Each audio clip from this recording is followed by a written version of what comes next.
Hey there, my name is Alex Kong, more referred to as Saxxy. I'm a solo source filmmaker animator on YouTube.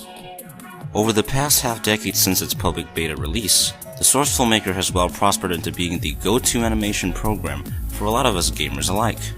One of the reasons being that it isn't as specs demanding, as it is technically an animation program running off an over decade-old engine, the Source engine. So unless your computer is pretty subpar and that you run your games at the lowest settings, you most likely won't have trouble running Source Filmmaker just as well as any other Valve titles that utilize the Source engine. The other reason is that the Source Filmmaker Workshop has an abundance of assets that can be downloaded and used for just anyone. As of this video, the ever-expanding Source Filmmaker Workshop contains up to over 5,600 entries, an astounding number if I'd say so myself. As proven by these numbers of entries, the Source Filmmaker is no longer limited to just assets from Valve titles. Now it has reached far out and beyond to more recent titles such as Doom and Overwatch, all thanks to some kind hearts for their amazing porting work. Sometimes there are even the more passionate ones to create assets from scratch, such as this collection of game consoles. And if those numbers aren't enough, one can always import assets from the Garry's Mod Workshop with a little help of an asset importing program called GMAD. While the program is somewhat complicated for newcomers to get a grip on, through experience, one can definitely create something groundbreaking, proven yearly by the Saxxy Awards entries and winners,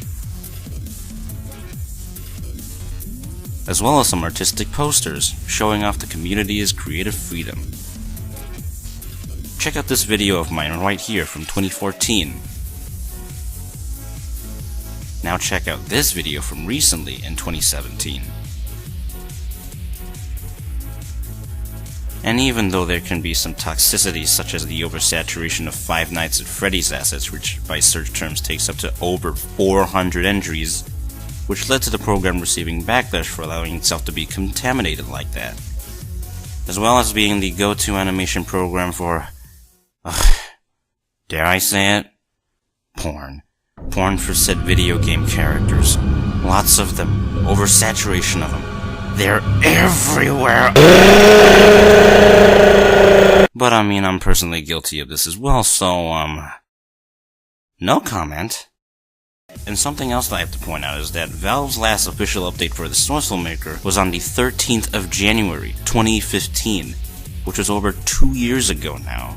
I suppose with virtual reality crawling over the horizon, and the development of the Source 2 engine continues, Valve has probably halted official support for the Source Filmmaker, as we're pretty self-sufficient already. But regardless, the Source Filmmaker has found its place, and hopefully its life continues on, and become a sort of classic program that the future generations would glance upon, and just see how far we've come. I'm Saxxy, signing out.